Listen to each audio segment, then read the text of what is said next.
It's so good to be together again today. I'm Beth. I'm Caden. And I'm Ava. Now, over the last few weeks, we have been talking about rules for life, and we've been thinking about lots and lots of different games. And I wonder, is there a particular game that you enjoy? Or you're really good at? Or have you ever tried to come up with your own game? Actually, I have. I tried to make one for school and it was really tricky to come up with. It is so hard to come up with new ideas for new games, isn't it? And I know our friends over on the So-and-So show, they've been thinking about some of these things too. So let's join them now. Ooh, what you got there, Lawson? Ooh, it's a new board game. I just got it. It's huge in Latvia. Cool. You want to play? Do I? All right, it's pretty straightforward. So you start by choosing a token, right? Now, the green token has a different power than the orange one because green token has the ability to roll again every single time you roll a 4. Now, the orange player can only carry one antique at a time. Each antique has a special, unique ability. You get to add one move to your turn unless you roll a prime number. So next up, the red token right here gives you the power to scapegoat one other person. Now, the blue token gives you the ability to carry water. Now, to start the game, you need to roll 2 ones. Right, so now we already mentioned a couple different regions of the board, like the Prairie of Inexplicable Darkness and the Desert of Forgotten Dreams, but there's also the Sea of our Desalinated Tears and the Echo Chamber of our Lesser Angels. Now, you can move by rolling the dice, drawing a card. Now, are you ready to play? Here we go. Oh, so close. All right, your turn.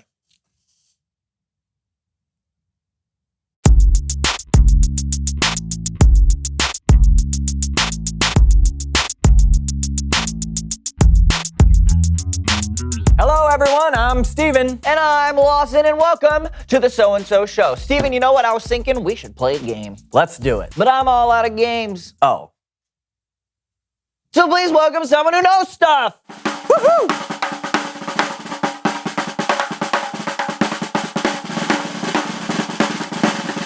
Come in, come in. All right, take a seat. Here we go. Boom. Pop a squat. All right. Right there. All right. Thank you. I'm a little nervous. I'm not usually on camera. This is all very exciting. Yes. So why don't you tell us who you are and what you know? Well, I'm Sebastian Longfellow, and I design board games. Wow. Can you tell us about some of the games you've designed? Oh, sure. I have a brand new game I'm working on where the goal is to move all 4 of your pieces from your home pad to the center, but it has special goals like you can set up a blockade with 2 of your pieces, and you can roll again if you roll doubles. So like Parcheesi. I never heard of it. It's a pretty popular game. Huh. So what other ideas you got there in that notebook? Oh, well, this one's really creative. Mm-hmm. It's on a special board with a numbered grid with different chips on it. Your opponent has to call out the different coordinates, and if they hit where your ship is placed, it's a hit. Your goal is to sink all of your opponent's ships. Oh, Battleship. Yeah. No, I call it sink a ship. But it's like Battleship. Very similar. That's a game? Yeah. Okay. What else? Well, this one has 5 dice. And Yahtzee. Well, this one, you make words from different letter tiles and you put them together. That's Scrabble. I think that's where you're going. Okay, with that. well, this one can be played anywhere. It's a 3x3 grid, and you make X's and O's, and then tic-tac-toe. With the 3x3. That's tic-tac-toe. Someone is stealing my ideas. Hey, it's okay. Don't worry about it. Clearly, you've got a talent for coming up with board game ideas. You just have to come up with an idea that no one's ever tried before. So, let's come up with a theme. Yeah. What is a good theme for a board game? Clowns. Okay, yeah, clowns. Clowns! Sure. So, okay, you come up with a clear goal for the clowns. What's a good kind of like a theme that they have to, a goal that they have to work towards? Let's say they have Fit 10 of their friends in a car. Yes. Okay. Exactly. Yes. Okay. Perfect. Yes, I actually like that. That's special. There's a simple and direct goal everyone is trying to accomplish. Yes. And then you would layer in different objectives and obstacles like an escaped lion, a heckling child, or banana peels of varying sizes. Now you've got it. Yeah. Okay. Wait. Has anybody made that game yet? No, but it sounds Let fun. me go and make it before someone else does and steals my idea. Sebastian Longfellow, out! Good luck. Bye, buddy. Fun with your clowns. I'd play that game. Do you want to invent it before he does? Stop. Okay, sorry. Wasn't that nice how Stephen and Lawson helped Sebastian come up with a new game? They shared their creativity to help Sebastian succeed. Now that reminds me of a story in the Bible. Let's listen to that now. The Bible. It's 66 books of history, stories, letters, and poetry that fit together to form God's one big story. The epic adventure of how He created us and loves us so much that He made a way to rescue us. As we travel through the Bible, from Genesis to Revelation, we discover people who met God and found their lives changed forever. Now, for an amazing story, inspired by the book of Matthew, chapter 25, verses 14 through 30. When Jesus wanted to share truth with the people that followed him, he often would tell a parable, a story. Here is what the kingdom of heaven will be like. These parables used everyday situations to help people think and understand God's truth for themselves. One day in Jerusalem, Jesus wanted to share a story with his followers. If he told that same story today, it might sound something like this. There once was a man who created the world's most amazing energy bar. Just one bite and I feel like I could leap tall buildings in a single bound. What is even in these? If I told you, I'd have to leave you stranded on top of Mount Everest. The man did such a good job of selling the energy bars, he soon became wealthy. Then one day, he got on a Zoom call with 3 of his top employees. Zane, Ren, Murray. Yes, sir. Right here. Murray, Says he's here. I don't hear him. start your audio, Murray. Oh, hey, just, I was finishing the movie. I've called you together for an important purpose. I'm going offline. You're what? Completely screen-free. I'm going to travel the world for a while. Hike Everest, cross the Sahara, dive down to the Mariana Trench, miles beneath the ocean, all fueled by my energy bar, of course. Dude, that is far out. Literally. The rich man had carefully studied his employees and knew what they can handle. While I'm gone, I'm leaving you in charge of my money. Zane, I'm sending you an encrypted key to access my gold account with 5,000 credits. Oh, excellent. Ren, here's an encrypted key to access my silver account with 2,000 credits. I'm on it. Murray, check your inbox for an encrypted key to my bronze account with 1,000 credits. That's it. That's it. I'm going off the grid. Immediately, Zane accessed the money from the gold account and put that money to work. He hired scientists and designers to create a suction shoe that would keep a rock climber from falling. I call it the fly shoe. The fly shoe sold as nearly as fast as the energy bar. Zane soon made his money back, and more. Ren, meanwhile, made excellent use of the money in the silver account. What does every adventurer need besides fuel and shoes? A friend. So Ren invented a robotic hamster that could travel anywhere an explorer can go, from the highest of mountains to the deepest ocean trench. Soon, robotic adventure hamsters sold as fast as toilet papers.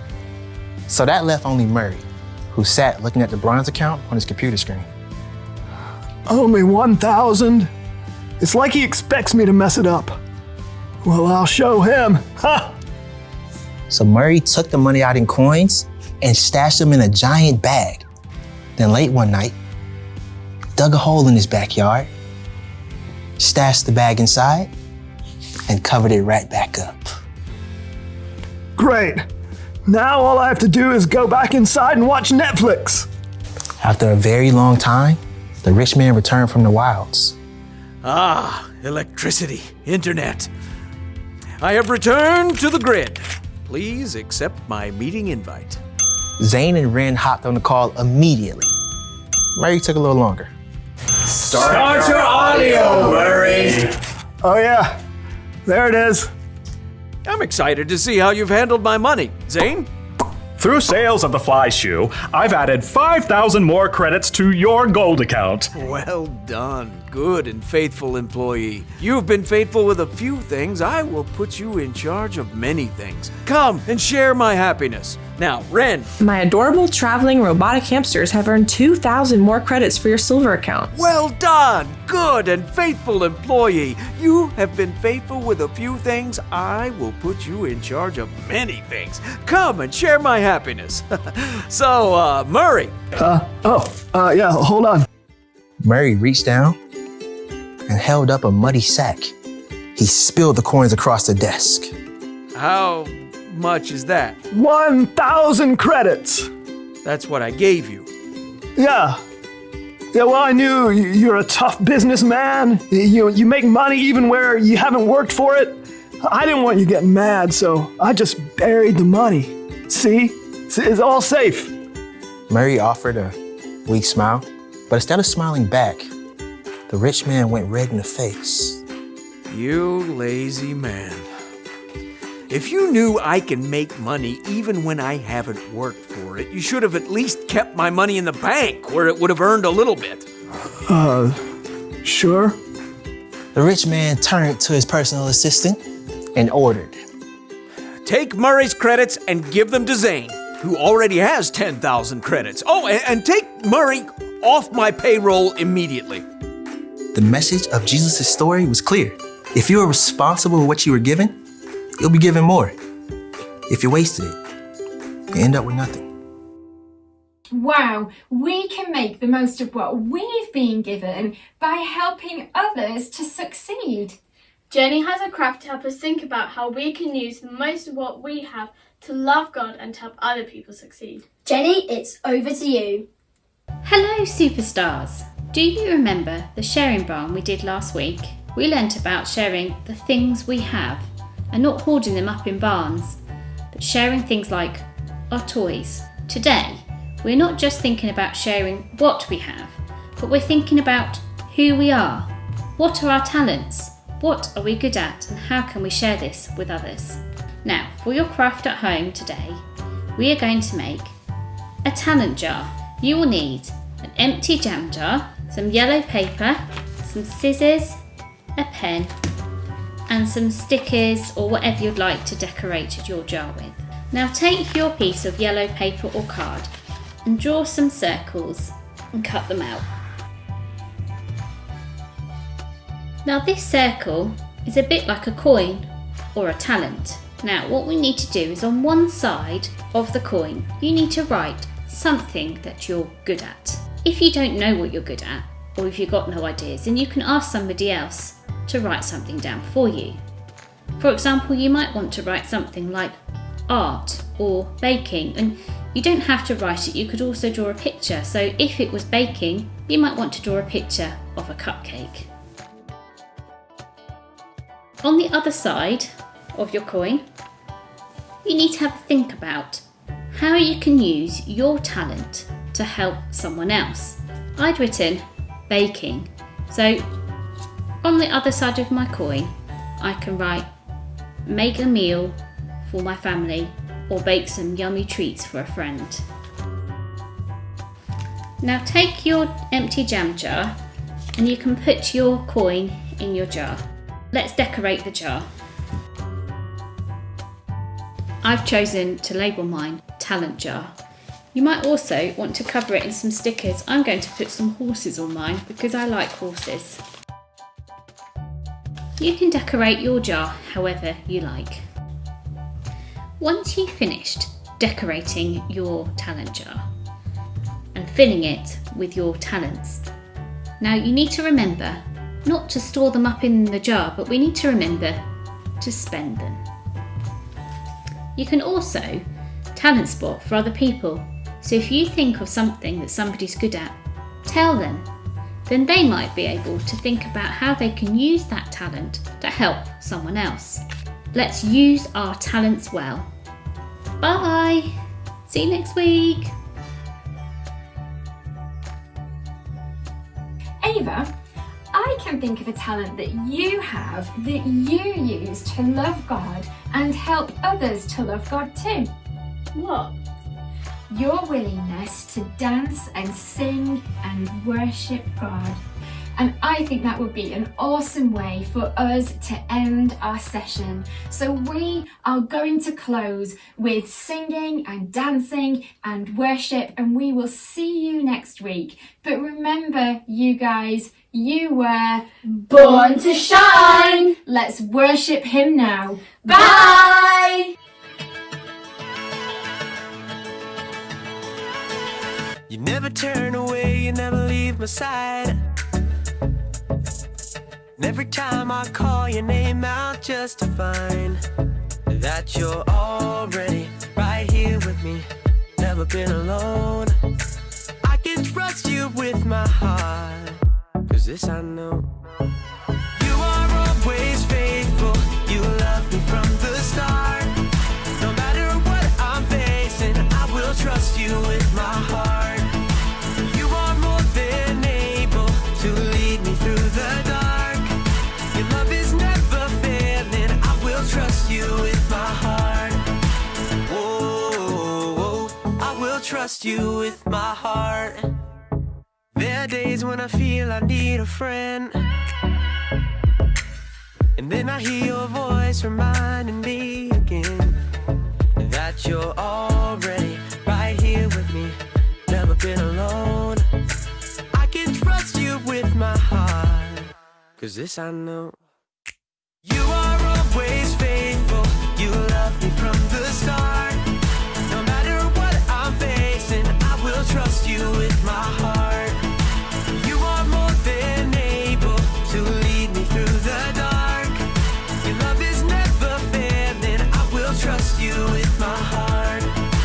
Whoa, I will trust you with my heart. No matter what may come, no matter what I go through, God, you are never gonna fail me, I will trust you with my heart. No matter what may come, no matter what I go through, God, you are never gonna fail me, I will trust you with my heart. You are always faithful, you love me from the start. No matter what I'm facing, I will trust you with my heart. Yeah, you are more than able to lead me through the dark.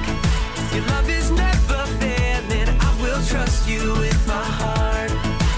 Whoa, I will trust you with my heart. Whoa, I will trust you with my heart. Whoa, I will trust you with my heart.